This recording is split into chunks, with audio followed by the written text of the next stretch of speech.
ناظرین کرام، سائنس کے اس دور میں اسلام ہی ایک ایسا سچا مذہب ہے جو پچھلے 1450 سال سے خود کو سچ ثابت کرتا آیا ہے۔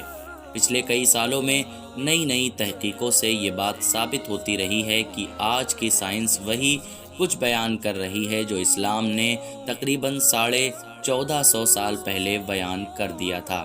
اللہ تعالیٰ نے اپنے بندوں پر ہر سال رمضان کے مہینے میں 30 روزے فرض کیے ہیں۔ ناظرین کرام، روزے جہاں ہمیں گناہوں سے پاک کرتے ہیں، وہیں دوسری طرف اس کے بہت سے جسمانی فائدے بھی ہیں، جس کی وجہ سے ہم بہت ہی خطرناک بیماریوں سے محفوظ رہتے ہیں۔ حال ہی میں ہوئے ایک ریسرچ کے مطابق جو لوگ بھی رمضان کے 30 روزے کا اہتمام کرتے ہیں، ان میں کینسر، ہارٹ اٹیک اور دماغی بیماریوں کے پیدا ہونے کے خطرے بہت کم ہو جاتے ہیں۔ مزید آپ کو بتاتے چلیں کہ دنیا کو اس وقت بڑا حیرانی کا سامنا کرنا پڑا کہ جس وقت جاپان کے ایک بڑے ڈاکٹر جو نوبل پرائز تک پا چکے ہیں، جن کا نام یوشینری اوشامی ہے، انہوں نے اس بات کا دعویٰ کر دیا کہ انہوں نے کینسر جیسی خطرناک بیماری کا علاج ڈھونڈ لیا ہے۔ یوشینری اوشامی کے اس دعوے پر پورے جاپان میں کوہرام سا مچ گیا۔ لوگوں نے ان کے پاس آنا شروع کر دیا۔ ناظرین، پریس کانفرنس بلائی گئی اور اس سے پوچھا گیا کہ بتائیے، آپ نے ایسا کون سا طریقہ ایجاد کیا جس سے کینسر جیسی خطرناک بیماری کا علاج کیا جا سکتا ہے؟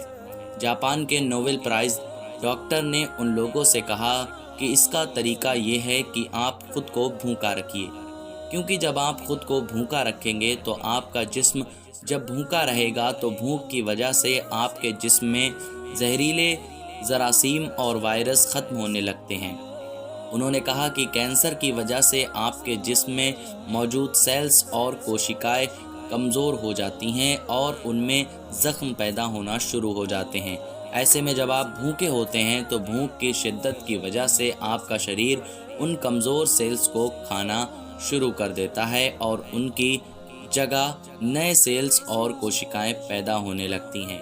جب یہ عمل کئی دنوں تک چلتا ہے اور آپ لگاتار کئی دنوں تک بھوکے رہتے ہیں تو آپ نے موجود کینسر کی بیماری دھیرے دھیرے ختم ہو جاتی ہے۔ یوشینری اوشامی سے جب لوگوں نے پوچھا کہ انہیں کتنے دنوں تک بھوکا رہنا چاہیے، انہوں نے جواب دیا کہ اگر آپ سال میں 20 یا 25 دن تک بھوکے رہتے ہیں تو آپ کینسر سمیت پاگل پن اور کئی طرح کی بیماریوں سے محفوظ رکھ سکتے ہیں۔ اس ڈاکٹر کو ان کی اس کھوج کے لیے میڈیکل سائنس کا سب سے بڑا ایوارڈ نوبل پرائز دیا گیا۔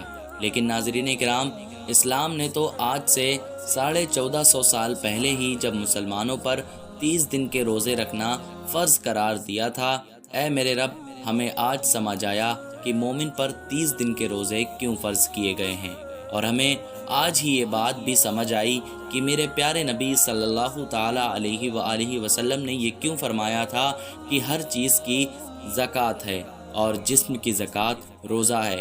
میں قربان جاؤں ایسے سچے دین پر جس نے عبادت کی اندر کی بیماریوں کا علاج رکھا ہے۔